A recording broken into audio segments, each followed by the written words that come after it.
मैं doctor S Tiwari government college Pithora Chhattisgarh से आप सभी प्रिय छात्र छात्राओं एवं श्रोताओं का हार्दिक अभिनंदन करता हूं। आज हम बात करेंगे आंग्ल अवध संबंध के विषय में। सबसे पहले परिचय या प्रस्तावना में अवध राज्य का परिचय देख लेंगे। इसके पश्चात अंग्रेज़ों और अवध के नवाब या अवध राज्य के साथ उनका प्रथम संपर्क क्लाइव के समय किस प्रकार हुआ। इसके पश्चात वॉरेन हेस्टिंज के काल में किस प्रकार का संबंध इनके बीच रहा।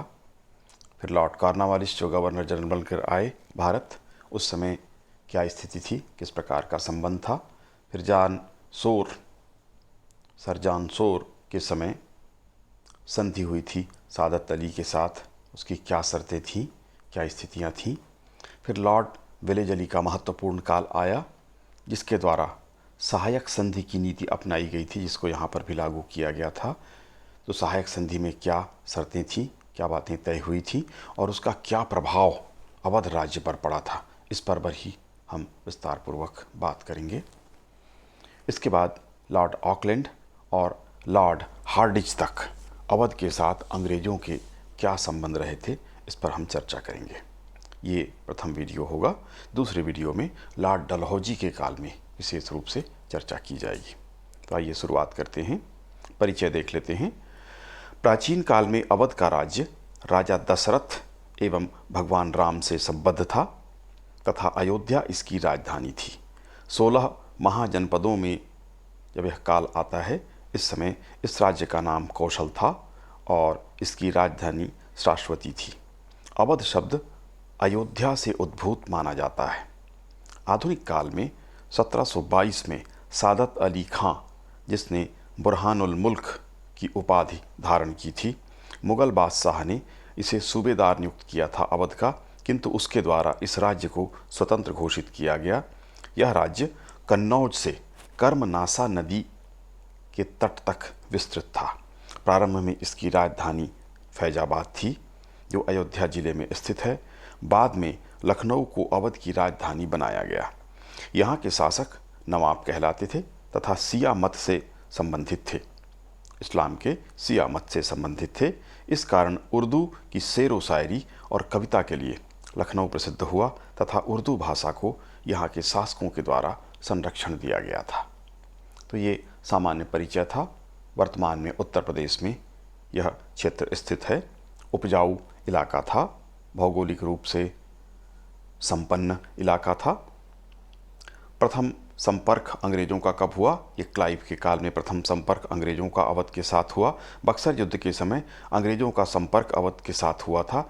इस युद्ध के पश्चात संधि में इलाहाबाद और कड़ा के ज़िले अवध से लेकर मुग़ल बादशाह शाह आलम को दिए गए थे और 50 लाख रुपए लेकर अवध के नवाब को अवध को वापस कर दिया गया था। 50 लाख रुपए उससे प्राप्त किए गए थे। इस तरह क्लाइव के समय में प्रारंभिक संपर्क इनके साथ हुआ। बक्सर का युद्ध हुआ था, उसमें शाह आलम और बंगाल के साथ में अवध ने भी साथ दिया था और तीनों शक्तियां पराजित हुई थी एक साथ अंग्रेज़ों से। उसके बाद ये संधि हुई थी, आपको इसका ज्ञान होगा। आगे हम देखते हैं वॉरेन हेस्टिंज के काल में। वॉरेन हेस्टिंज के काल में 1773 में 50 लाख रुपया प्राप्त कर इलाहाबाद और कड़ा का क्षेत्र नवाब को पुनः वापस कर दिया गया और अंग्रेज़ों की सहायता से नवाब ने रुहेलखंड पर विजय प्राप्त की। 1775 ईस्वी में संधि हुई। इसके अनुसार अवध से बनारस का राज्य छीन लिया गया। वॉरेन हेस्टिंज से सहायता प्राप्त कर अवध के नवाब के द्वारा अपने पिता के बेगमों से धन का अपहरण किया गया तथा इसी काल से अंग्रेज़ों ने अपनी सेना के व्यय के लिए नवाब से धन राशि प्राप्त करनी प्रारंभ कर दी थी। तो ये वॉरेन हेस्टिंज के काल की कुछ प्रमुख घटनाएं थीं। इसके बाद लॉर्ड कॉर्नवालिस का काल आया। गवर्नर जनरल बनकर लॉर्ड कॉर्नवालिस भारत आया। जिस समय कॉर्नवालिस भारत का गवर्नर जनरल बनकर आया, उस समय अवध की शासन व्यवस्था की स्थिति अच्छी नहीं थी। अवध को पर्याप्त मात्रा में धन अंग्रेजी सेना के व्यय के लिए देना पड़ता था तथा उसके शासन में अंग्रेज प्रतिनिधि का बराबर हस्तक्षेप बना हुआ था। लॉर्ड कॉर्नवालिस के द्वारा भी इसकी आलोचना की गई थी, किंतु अंग्रेज़ों के लिए अवध महत्वपूर्ण क्षेत्र था। अंग्रेज यह चाहते थे कि अवध का राज्य उनके और मराठा राज्य के बीच बफर स्टेट के रूप में कार्य करता रहे, अवरोध के रूप में कार्य करता रहे, ताकि मराठे सीधे अंग्रेजों के राज्य पर आक्रमण न कर सकें। इस कारण वे अवध को बहुत निर्बल या कमजोर नहीं होने देना चाहते थे। अतः यह स्पष्ट है कि अंग्रेजों के द्वारा मराठों के आक्रमण से बचने के लिए अवध राज्य की आवश्यकता थी। लॉर्ड कॉर्नवालिस ने नवाब के मंत्री हैदर बेग से मुलाकात की। हैदर बेग के द्वारा यह मांग की गई कि अंग्रेजी सेना अवध से हटा ली जाए, क्योंकि उस पर अधिक धन व्यय हो रहा था और अधिक व्यय का भार अवध के ऊपर पड़ रहा था। लॉर्ड कॉर्नवालिस ने इसे स्वीकार नहीं किया, किंतु उसने अवध से प्राप्त होने वाली धनराशि में कमी कर दी। पूर्व में 74 लाख रुपए के स्थान पर अब वार्षिक 50 लाख रुपए लिए जाने का निर्णय किया गया। इसके बाद सर जॉन शोर का काल आता है। 1797 में नवाब आसफुद्दौला की मृत्यु हो जाने पर अवध में उत्तराधिकार का संघर्ष शुरू हो गया तथा पूर्व नवाब के भाई सादत अली और पूर्व नवाब के पुत्र वजीर अली में उत्तराधिकार का संघर्ष हुआ। सर जॉन शोर ने हस्तक्षेप किया और 1798 ईस्वी में सादत अली को नवाब बना दिया गया और उसके साथ एक संधि की गई जो इस प्रकार थी। अंग्रेजों को प्रतिवर्ष प्राप्त होने वाली राशि 50 लाख रुपए से बढ़ाकर पुनः 76 लाख रुपए कर दी गई। इलाहाबाद का किला अंग्रेजों को सौंप दिया गया। नवाब ने 12 लाख रुपए अंग्रेजों को अपनी मदद करने के एवज में दिया या नवाब बनाने के एवज में दिया। नवाब के द्वारा वचन दिया गया कि वह बिना अंग्रेजों की अनुमति के किसी अन्य राज्य से कोई संबंध नहीं रखेगा और किसी भी यूरोपियन व्यक्ति को अपने यहाँ नौकरी अथवा शरण नहीं देगा। इस तरह से विदेश नीति पूरी तरह से अंग्रेजों के हाथ में आ गई।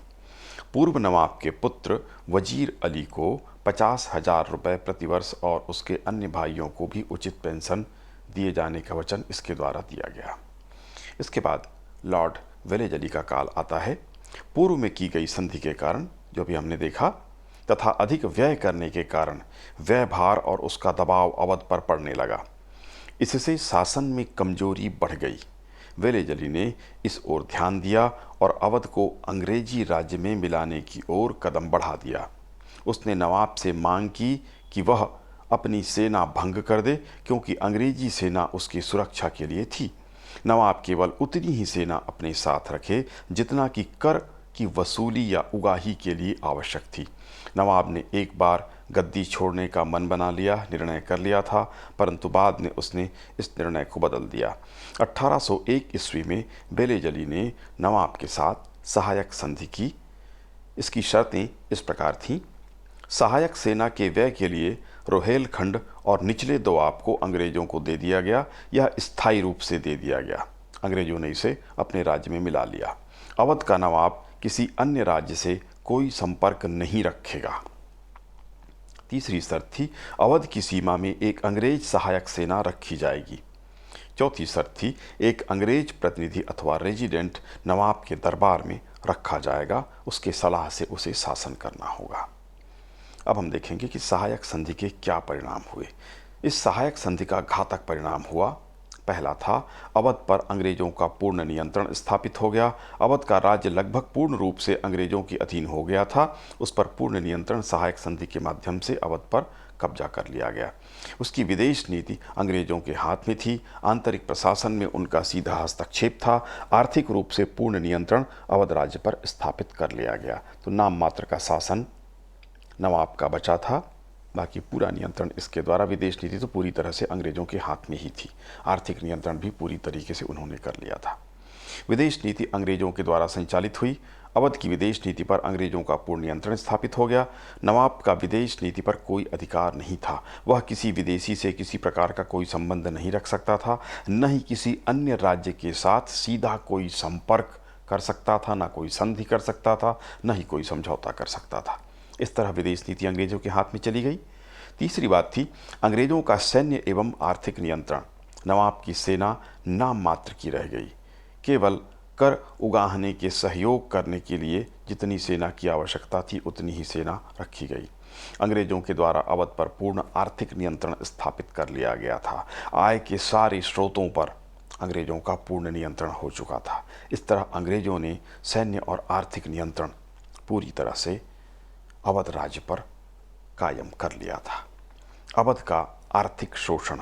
सभी गवर्नर जनरलों के द्वारा अवध से अवैध राशि की वसूली की गई। लॉर्ड हेस्टिंग्स ने 2 करोड़ रुपए युद्ध की सहायता के नाम पर प्राप्त किया तथा नवाब को राजा का पद दिया। एमस्ट हर्ट ने नवाब से 50 लाख रुपए प्राप्त किया। इसी प्रकार विलियम बेंटिंग ने नवाब से 62 लाख रुपए प्राप्त किया था सहयोग के नाम पर।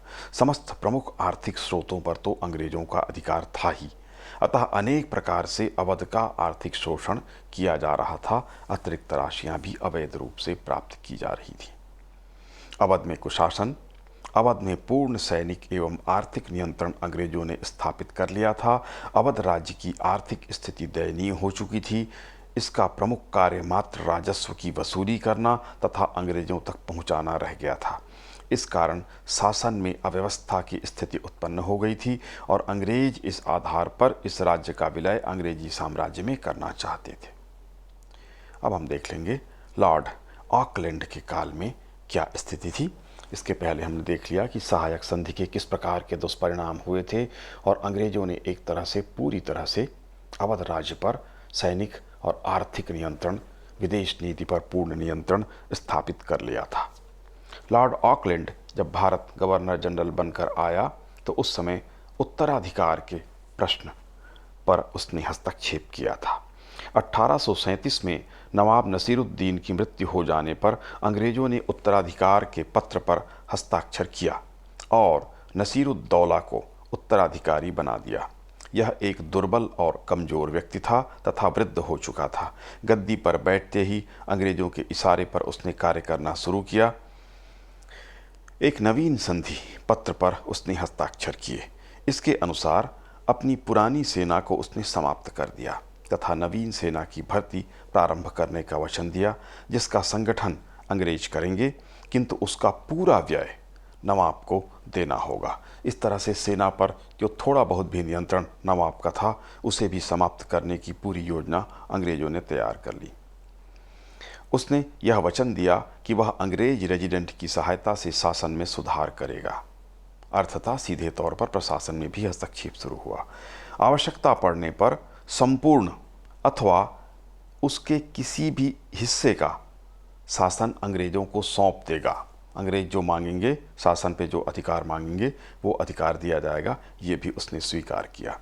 इस संधि को इंग्लैंड की सरकार ने स्वीकार नहीं किया। यह इस तथ्य का प्रमाण था कि यह संधि सर्वथा अनैतिक और अनुचित थी। यद्यपि अपने लाभ को ध्यान में रखते हुए इंग्लैंड की सरकार ने इसे स्वीकार करने अथवा न करने का अधिकार भारत स्थित अंग्रेज सरकार को दे दिया। भारत सरकार ने भी इसे स्वीकार नहीं किया, किंतु अस्वीकृति की सूचना नवाब को कभी नहीं दी ताकि इसका लाभ अंग्रेज उठा सकें। नवाब यह मानता रहा कि उसने जो ये संधि की थी उसको स्वीकार कर लिया गया है और उसके अनुसार उसने व्यवहार किया और इसका अनुचित लाभ अंग्रेजों ने उठाया। इसीलिए भारत स्थित अंग्रेज सरकार ने नवाब को इसकी अस्वीकृति की सूचना नहीं दी। इसके पश्चात लॉर्ड हार्डिंज का काल आया।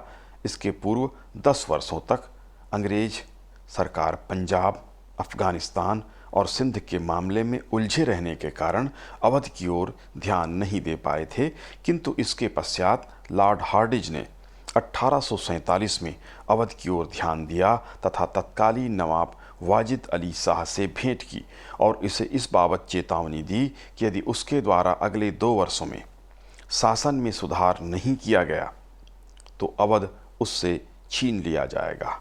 यद्यपि नवाब शासन में कोई सुधार नहीं कर सका, किंतु द्वितीय सिख युद्ध छिड़ जाने के कारण, प्रारंभ हो जाने के कारण उस समय अवध बच गया। उस पर सीधा कोई हस्तक्षेप नहीं किया गया।